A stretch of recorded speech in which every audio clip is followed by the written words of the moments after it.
Odo wasuze otya? Alhamdulillah, nasuze bulungi.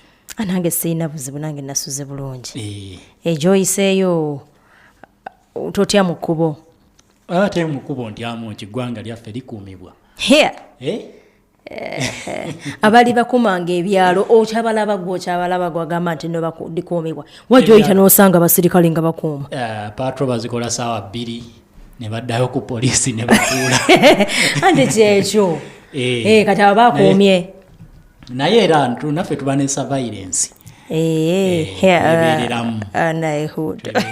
Zino nyiza n'okuyingira amagye ku bye nalabye, ku bye ntandise kati okulaba. Sigasobola. Nga president fe basindika. Ngeze president gundi bamutwala. Nga tugenda nga yali asindika Libya. Yagamba yasitula ba komando wano yali abasindika bataase Gaddafi. Ne bamukobya mu kisaawe. Ani atuwa obujulizi obwo mpoze? President Museveni. Ati yenyini yabyoyogera lwaki twagala ba witness. Nga kikinga babatidde, nga bazungu batidde Uganda. Batya amajega Museveni. Wakati weyiza mu bino sibi byoddayo. Ne bakomawo. Twali tubasindise. Towakana. Wano wamaje ababeera abamu babeera malwa. Weyongere okumanya mu program ETTU y'omukeeze.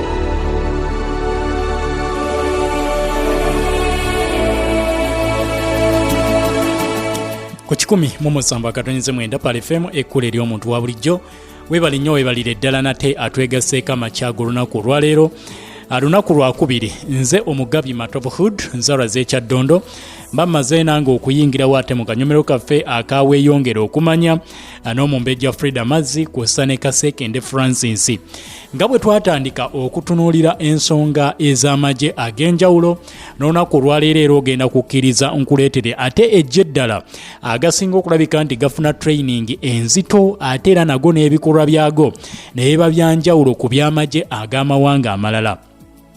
Tutera nnyo okuwulira eggwanga erya Russia ne tugamba nti Russia akwata kyakubiri mu ba super powers ne tugamba nti Russia ayina ejje ggumu oba ejje erinywevu ate era erina obukugu obw'enjawulo okubaako emirimu egy'enjawulo gye bakolera eggwanga lyabwe. Kakati mu bibinja ebyenjawulo by'oyinza okuwulira ne bagamba nti Russia yayungudde ekibinja ky'abakomando n'otuuka naawe okwennyamira n'ogamba nti kibinja kyekyo kye bayungudde. Abarussia balina ekibinja kye bayita SPETSNAZ. SPETSNAZ bakomando baggwanga lya Russia. Ekibinja ekyo nga kimaze emyaka mingi nnyo nga kikola emirimu mu ggwanga erya Russia. Abasinga bakiyita Russian Special Forces. Bano bakola emirimu mingi era bayawulwamu emiteeko mingi okusobola okusavinga eggwanga lyabwe erya Russia. Era training yaabwe eba yanjawulo nnyo ku training eweebwa abasirikale aba bulijjo. Era training eno gye bafuna ebaleetera okubeera n'obukugu okuyambako oba okubackinga up amagye g'eggwanga erya Russia. Balina abasirikale bayitirivu ababeeramu era uniform ze bambala zaawukana okusinziira ku kibinja buli omu kyagenda maaso n'okulabika nti asaavingiramu. Ekibinja kino ekimanyiddwa nga SPETSNAZ eky'omusajja Omurussia nga kikola mirimu gya bukesi, mirimu gya special operations. Ekibinja kino oyinza okulowooza nti kyatandise ku mulembe gwa Putin nedda, ne Putin yakisangawo wabula ng'akyongeddemu bwongezi birungo. Kyatandika dda nga kiri mu magye aga Imperial Russian Army ku mulembe gwa Emperor Alexander III mu mwaka gwa 1886 be bamu ku baatandika ekibinja kino. Tugenda okuyingira World War I, Russia already ng'erina ejje eggumu eritagambika. Mu Russian Revolution eya 1917 abo bonna Russia yayina ejje lyali ly'amaanyi. Era mu kaseera ako kyaduumirwanga omusajja bamuyitanga General Alexei Brusilov ye yaduumiranga ekibinja ekyo. Era be bamu ku baalinga bakomando ab'omutawaana mu magye g'eggwanga erya Russia. Era mu myaka egya 1916 batuuka okubeera nti batuuma kye batuuma Brusilov Offensive. yakozesa obukodyo bwali bw'amaanyi bwe yawa amagye g'eggwanga erya Russia okusobola okuvvuunuka ebizibu bye baalimu mu kaseera ako. Ebibinja bino byeyambisiddwa mu ntalo nnyingi. Mu Second World War ekibinja kino kyakola omulimu munene, ne mu lutalo lwe baalwana lwe bayita Spanish War nawo ekibinja kino nga kiyambako amagye g'eggwanga erya Russia kyakola omulimu munene okusobola okulaba nti Russia esustaininga mu lutalo luno n'entalo endala nnyingi gye bazitutte. Mu biseera mu lutalo olwali mu Vietnam, bano baabasindika bagende bakole omulimu mu Southern Vietnam. Emmundu n'etokota bubi nnyo nga ba SPETSNAZ ab'eggwanga erya Russia be baliyo be bakola omulimu. Mu mwaka gwa 1979 paka mu mwaka gwa 1989 waliwo olutalo olwalwanirwa lwe baayita Soviet Afghan War.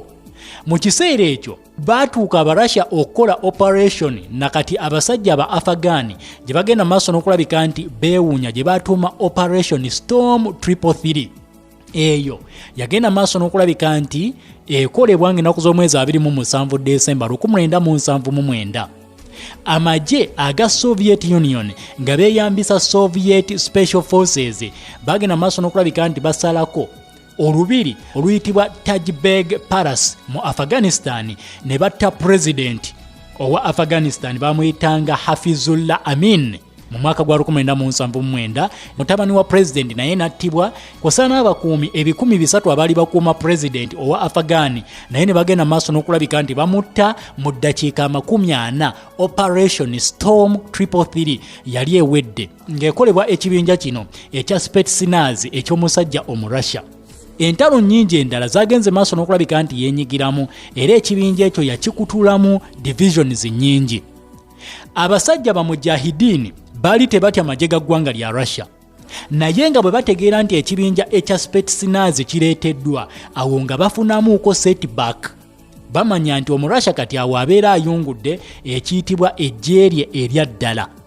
Era mugenda maaso n'okulabika nti munnange balwana entalo nnyingi. Abasirikale bano okugambye nti training gye bafuna ya njawulo era basindikiddwa mu mawanga mangi nnyo okusobola okukola omulimu. Mu Second Chechen War eyagenda maaso n'okulabika nti erwanibwa mu myaka egya 1999 bano baaliyo okusobola okulabika nti munnange bakola emirimu mu lutalo lugenda maaso mu ggwanga erya Ukraine n'eggwanga erya Russia era gye bali emirimu gyabwe bagikolera ddala bulungi. Bano training nkugambe nga bagifuna babaawuzaamu ebibinja bingi bye bagenda maaso n'okulabika nti basinziiramu okuweereza. Era nga Russia tekoma bukomi kubeera nti eyina bano, wabula yabatuusa ne mu ggwanga erya Belarus. Belarus naye eyina abayitibwa ba SPETSNAZ era Russia atumya butumya ne bagenda maaso n'okulabika nti bayingirawo okumukolera omulimu. Ne mu ggwanga erya Kazakhstan nayo gye bali babayita Kazaka SPETSNAZ.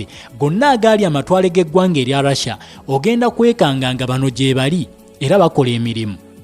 Training nkugambye nti ya njawulo ne uniform za njawulo ze bambala according ku kibinja kye baba basaavingiramu. Waliwo be bayita ba FSB SPETSNAZ basobodde okulabika nti bamaintaininga training yaabwe batendekebwa mu kitundu ekimanyiddwa nga Avachevo eky'eggwanga erya Russia. Bayinayo gye bayita Killing House, eyo ebibeerayo biba birala nnyo. Training bafunira ddala eri eyaba muntu nsolo aboogerwako. Uniform zibagenda maaso n'okulabika nti bambala nga bwe nkugambye nti zaawukana okusinziira ku kibinja mwe bali. Beret ze zisinga okwawukana ennyo. Zino uniform eza wansi ziyinza okubeera nti zifaanaganamuuko, naye beret kwotegerera nti kati ndiringana kibinja bwe kiti. Russia bw'eba ekuyungulidde n'ekugamba nti ekuleetedde ground forces oba airborne forces, olabira ku beret ziba za blue. N'omanya nti kati eyo baleese ground force. Baba baleese bannave baabwe oba ba marine, twogera ku bannave seal abayina obusobozi okulwanira mu bbanga, okulwanira mu mazzi nga ne ku ttaka basobolako. Ba seal bambala bereti nzirugavu then ne beesala combat ey'amagye g'eggwanga erya Russia. Bwe bagamba nti bakuleetedde National Guard eyambala bereti za maroon. Ebyo byebimu ku bibinja eby'omutawaana ebisooka eby'oku ntikko. Then ne bajja ku structures wansi. Ground forces zino ne bazikutulamu gye bayita Special Forces Command KSSO. then ne baba ne gye bayita Special Operations Forces SOF oba SOF, ne baba ne gye bayita Special Purpose Center bagiyita SENEJ, ne baba ne Special Purpose Center gye bayita Kubinka -2, ekyo nakyo kibinja kiri awo kya mu Russia.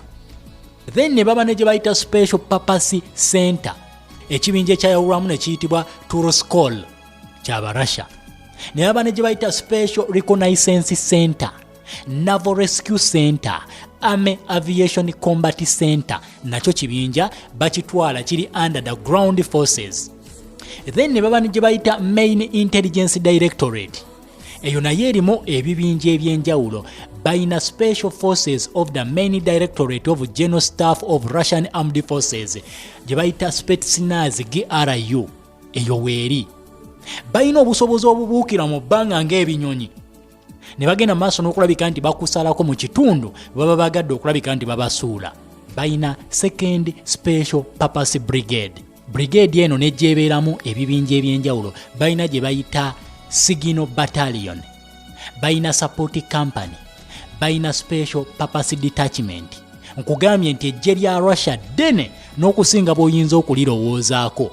Bayina bakomanda abazibu abakoze omulimu mu ggwanga erya Ukraine.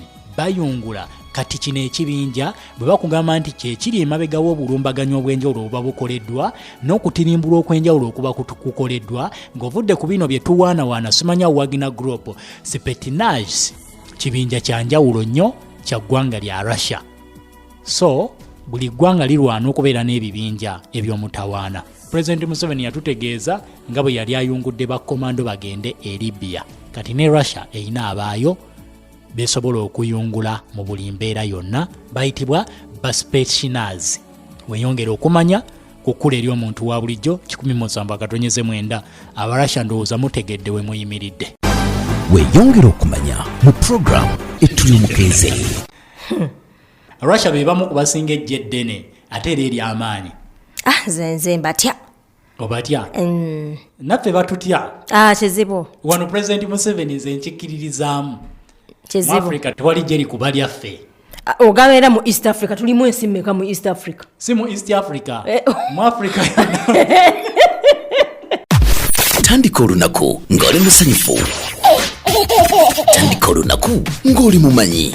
Wano mu program Ettuli Omukeeze. Buli kumakya.